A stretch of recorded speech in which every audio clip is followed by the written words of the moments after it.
A person is moving through a quiet stretch of forest late in the day when one ankle folds under a hidden root. There is a sharp crack of pain, then the stranger kind, the pain that makes the next 10 steps impossible to predict. One hand reaches for a tree trunk, the other presses against a swollen boot. Somewhere beyond the brush, an animal stops moving. That is the moment people tend to picture as a test of nature. Does the animal understand what happened? Can a predator look at a limping human and recognize a broken bone, a torn ligament, a concussion, a serious loss of blood? Does it know that the person who entered the woods upright is now suddenly easier to kill? The closest answer is unsettling, but it is not supernatural. A predator does not need a medical diagnosis. It does not need to know the word injury, or distinguish a sprain from a fracture, or understand the biology of shock. What it may be able to detect is a change in performance. A human who cannot move smoothly, stay balanced, use both hands, keep up with companions, remain upright, or make a quick retreat can look different from a human who can. That difference can matter, yet it is only one part of the calculation, and often not the biggest one. Predators do not live in a world divided into healthy animals and injured animals. They live in a world of chances. Can this thing be caught? Can it hurt me? Can it escape into cover? Is there another target nearby? Is there enough food already? Are there young to defend, a carcass to protect, a rival to avoid, a human group making noise around a fire? An injured person may change some of those answers.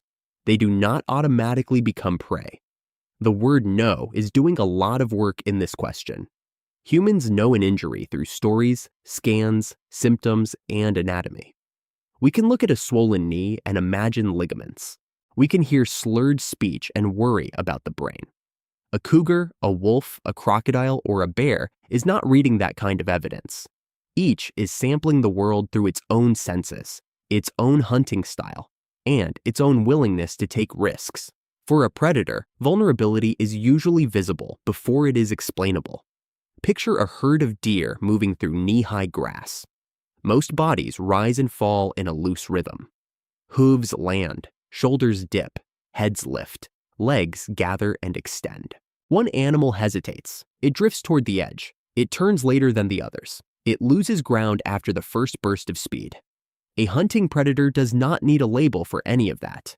It only needs to notice that one body is no longer keeping the same bargain with distance and time. A bad injury changes movement in ways that are hard to hide. It can shorten a stride, limit a turn, spoil balance, reduce acceleration, make a person favor one side, force frequent stops, or turn a slope and loose stones into a much bigger problem. It may also change where the person is. Someone who cannot move well is more likely to remain in one place, drop behind, sit down in the open, make noise while climbing, or become separated from a group. These are not secret signals beamed out by the body. They are consequences. A predator may detect the consequences without knowing the cause. That distinction is important because many popular stories about predators make them sound like doctors with fangs.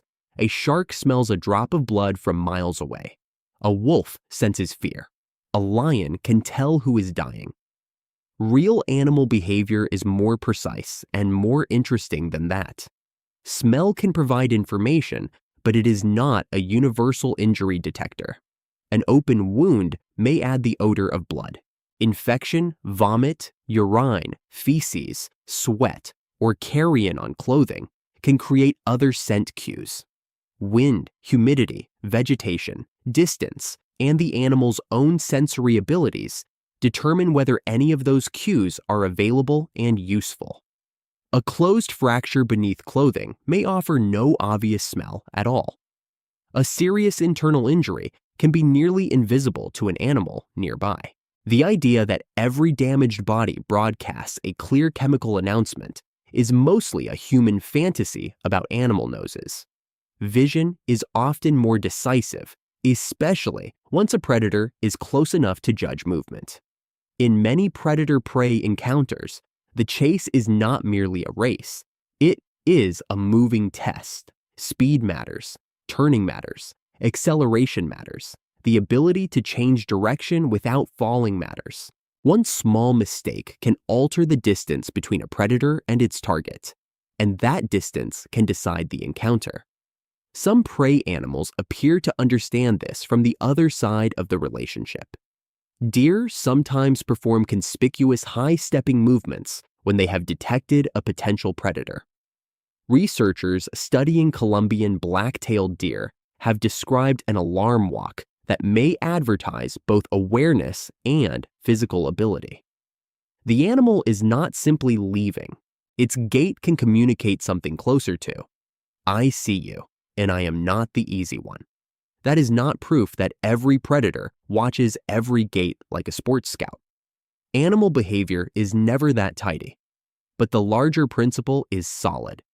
Predators benefit when they can avoid an expensive pursuit, and prey benefit when they can convince a predator that pursuit will be expensive. A healthy-looking human can send that message too, even without intending to.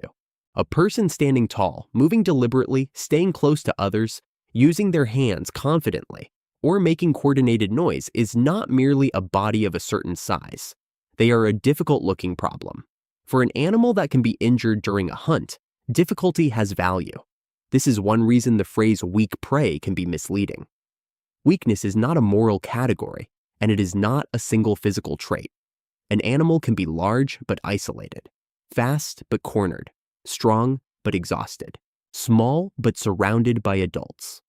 A person can be badly hurt and still appear dangerous because they are with companions, near shelter, holding an unfamiliar object, or behaving in a way that does not resemble normal prey. The predator is not choosing between a medical chart and an attack. It is choosing between uncertainty and risk. That risk is easy to forget because nature documentaries often end at the kill. The camera shows the sprint, the leap, the dust, the teeth. It does not always show the cost of choosing the wrong target. A kick can break a jaw. Antlers can puncture a chest. A hoof can damage a leg. A wounded predator may lose the ability to hunt long after the prey has escaped. For a wild carnivore, an injury is not a bad afternoon. It can become starvation. That makes predation a form of risk management. A predator that selects a more vulnerable target is not necessarily crueler, smarter, or more bloodthirsty. It may simply be reducing the chance that dinner turns into a disability. Humans complicate that calculation. We are built like prey in some obvious ways. We have no claws, no protective shell, no antlers, and no sprinting speed that would impress a horse. But we are unusual prey because we arrive with habits that change the terms of an encounter. We stand upright, we use tools, we travel in groups, we carry lights, we make fire, we throw objects, we watch each other. We can turn one injured person into a cluster of alert bodies. Even before modern weapons, a human group was not just a collection of separate meals. It was a coordinated disturbance in the landscape. A predator approaching a lone person may see a very different opportunity from a predator facing several people who are looking back, shouting, lifting sticks, moving together, and refusing to scatter. The archaeological record cannot give us a clean movie of every ancient encounter between injured people and carnivores. Bones can show healing. They can show trauma. Sometimes they can suggest that someone survived long enough to receive help. But a healed bone cannot tell us whether a hyena passed nearby one night, whether others kept watch, or whether an injured person stayed close to a hearth for weeks. Still, the broad logic is hard to miss. In a landscape with large predators, mobility was safety, but so was company. An injured person did not only lose speed, they also increased the group's burden. Food had to be gathered, distance had to be adjusted, shelter had to be chosen more carefully, and someone had to notice when the injured person could no longer keep up.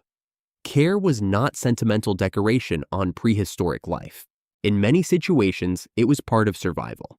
That does not mean every ancient group was gentle or that every injured person was protected. Human social life has never been that simple. It means that an injured body changed more than one person's odds. It changed the behavior of everyone around it, and that could change how dangerous the outside world became. The same principle applies now, though most people meet it in a far less dramatic form.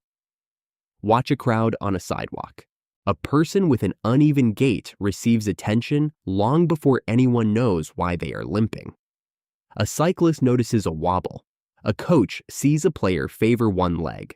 A parent hears a child's cry from another room and knows that this one sounds different. Humans are experts at reading movement because movement is information. Predators can be experts too, though the information they care about is narrower. A predator is not asking, "How badly are you suffering?" It is asking something closer to, "Can you still make this difficult for me?" That difference explains why pain alone is not the signal people imagine. Pain can be intense while movement remains controlled. A person with a severe injury may become quiet, focused, and surprisingly mobile for a short time. Another person with an injury that is less medically serious may stumble, panic, cry out, or remain unable to stand. From a predator's perspective, those two people could look completely different. One may appear unavailable. The other may appear exposed. Adrenaline makes this even messier. In a crisis, human bodies can temporarily move with more force, speed, or purpose than the injury seems to allow. Later, when the threat has passed, the limits become obvious. This is not the body becoming invincible. It is a short-term emergency response that can mask what a person feels or what they can safely do. An observing animal does not know the future. It sees the performance available in that moment. Then there is the problem of distance. An animal watching from a ridge, tree line, or riverbank may notice that a human is alone or walking unevenly. It cannot necessarily tell whether the limp comes from an ankle injury, a heavy boot, a bad knee, fatigue, an awkward trail, or a deliberate attempt to move cautiously. The farther away the observer is, the less detailed the information becomes. A limp may be a clue. It is not a diagnosis. Close range can provide more clues, but also more danger for the predator. A large carnivore that moves in close enough to inspect a human is crossing into a zone where a sudden shout, thrown object, companion, dog, vehicle, or unfamiliar smell can change the situation. Many animals have good reasons to avoid that uncertainty. People often picture predators as looking for an excuse to attack. In reality, most large predators spend much of their lives avoiding things that can hurt them. This is especially important because predator is a biological category, not a personality type. A leopard stalking prey, a wolf following ungulates across snow, a crocodile waiting at a river edge, and a bear surprised at close range are not solving the same problem. A big cat that hunts by stealth may pay close attention to isolation, movement, cover, and the chance of a short ambush. A pursuit hunter may gain more information as a target runs, turns, tires, or falls behind. A crocodile may be responding to position at the water's edge, splash, and access. A scavenging or opportunistic species may be interested in a carcass, food odor, or an unguarded resource rather than a living person's injury. A bear may attack in defense of cubs, food, or personal space, where whether the human has a bad ankle could be almost irrelevant. That last point matters because a serious injury does not protect someone from a non-predatory attack, and it does not necessarily cause one either. A startled animal does not need to judge vulnerability. It may react to surprise. A food-conditioned animal may approach because it associates people with calories. An animal defending young may act because it perceives danger to itself. Human injuries belong to one narrow part of a much larger set of possibilities. The data on attacks also resist the simple story. Large carnivore attacks on people are rare compared with the enormous number of human-animal encounters that never become attacks. When researchers classify incidents, they find different contexts: defense, surprise, food-related conflict, disease, habituation, and cases that appear predatory. The details vary sharply by species and location. There is no broad database showing that badly injured adults are routinely targeted because predators somehow recognize their medical condition. There is better evidence for something more ordinary. Young children, people alone, and people behaving in ways that resemble vulnerable prey can be overrepresented in some predatory attack contexts. That does not mean a predator sees a lone runner as human prey in the abstract. It means that size, isolation, speed, attention, and escape options can matter in an encounter. The same ecological logic that makes a separated fawn more vulnerable can make an isolated human seem less complicated than a clustered group. Notice what is missing from that list: courage, character, fear, or pain as mystical sense. A predator may notice behavior that fear changes. It may notice freezing, abrupt flight, screaming, a fall, or a loss of coordination. But smelling fear is not a useful scientific explanation.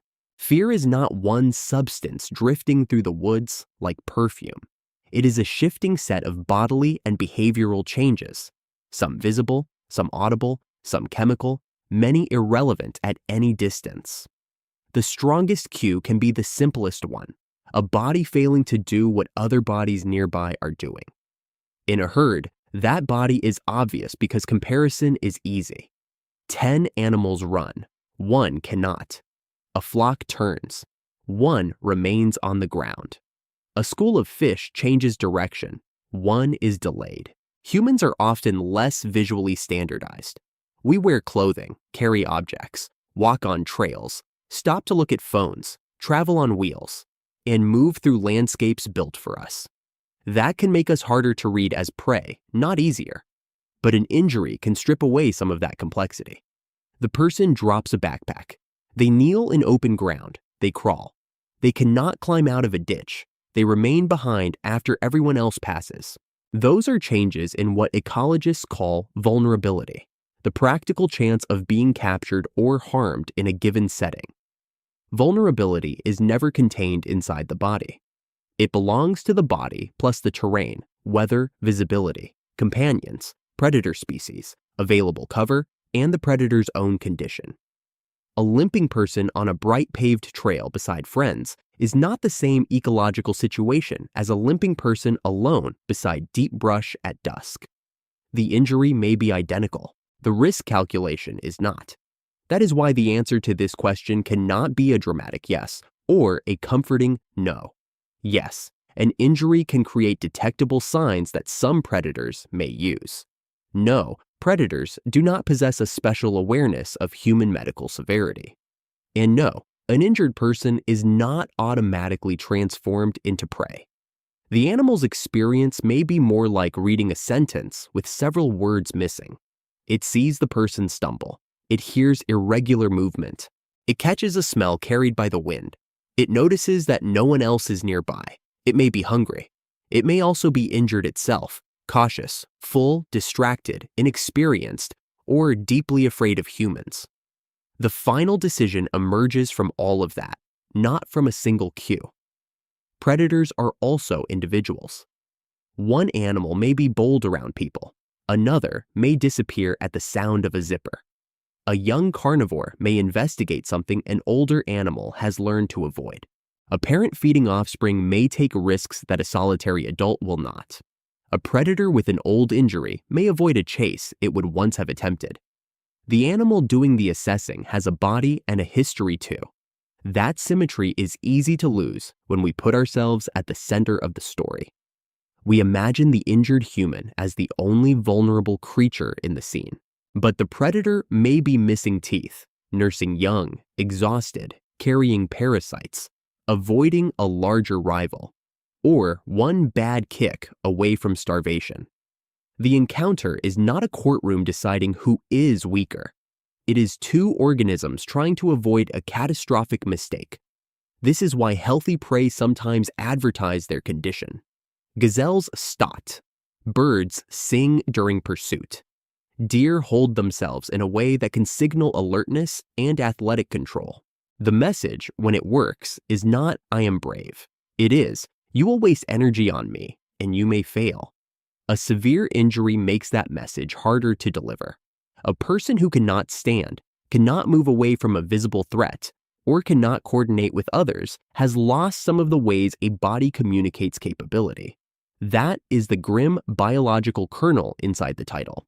Predators do not need a hidden sense for broken bones, when broken bones can alter where a body goes, how it moves, how long it remains exposed, and whether it can keep its place among others. Yet biology is not destiny.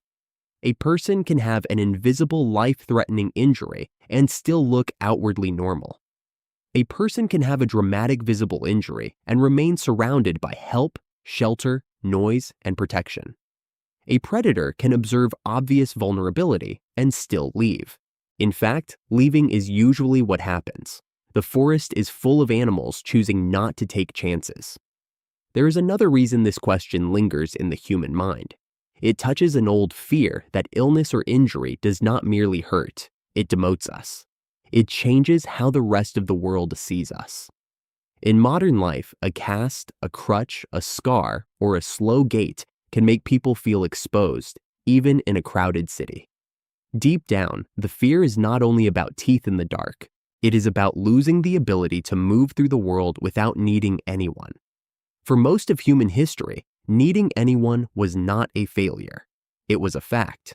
A damaged ankle, infected cut, fever, or broken arm could turn a fast traveler into someone who needed food brought to them, a fire maintained, water carried, a sleeping place guarded. The answer to vulnerability was rarely perfect independence. It was the presence of other people. That social protection changed the human relationship with predators long before cities, ambulances, or steel doors. A lone injured person may look like a simpler problem. A group organized around that person is something else entirely, a source of noise, tools, vigilance, retaliation, and memory. Predators learn from consequences. So do humans. The person in the forest with the injured ankle may feel every sound become sharper. A branch snaps, leaves drag across bark. The body suddenly seems too slow, too loud, too soft. That sensation is not foolish. Injury makes the world feel larger because it reduces the number of options you can take for granted. But the animal beyond the brush is not necessarily reading a verdict written in your limp. It may be listening, watching, and deciding that you are confusing, risky, unfamiliar, or simply not worth the effort. It may never reveal itself. It may already be gone. Predators do not know when a human is badly injured in the way a doctor knows. They can sometimes detect the outward clues that an injury leaves behind, and those clues can affect a predator's estimate of danger and opportunity. The real signal is not pain.